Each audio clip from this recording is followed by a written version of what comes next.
Good morning, Ari. Good morning. How are you, Ari? I am doing good. What is there, Ari?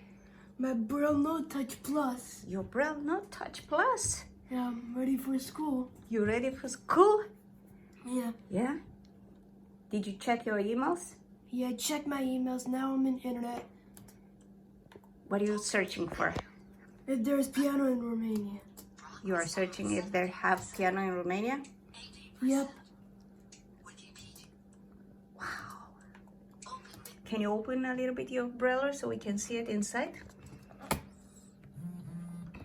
Is the screen on? Yeah. Yep. Nice.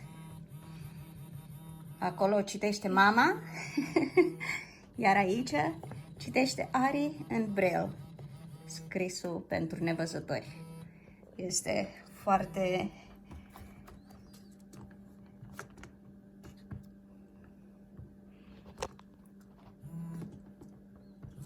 ok. Este noua Braille a lui Ari. Înainte a avut una normală cu hârtie, acum o avem pe aceasta. A început de vreo 2 luni. A primit-o. Do you like it, Ari? You like your Braille note? Yep. Și în fiecare zi, asta este rutina noastră. Deschidem computerul lui să intre în Zoom.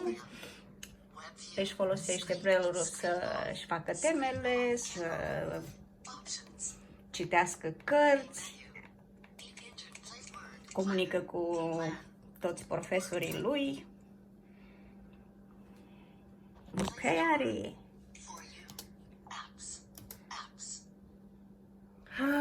So you are ready for today, huh? Yep. Yeah? Where are you gonna go now? What are you searching for? No, that is something. Something? Okay, everybody. Vă dorim o zi plăcută, o zi bună. Can you say la revedere, Ari? La revedere.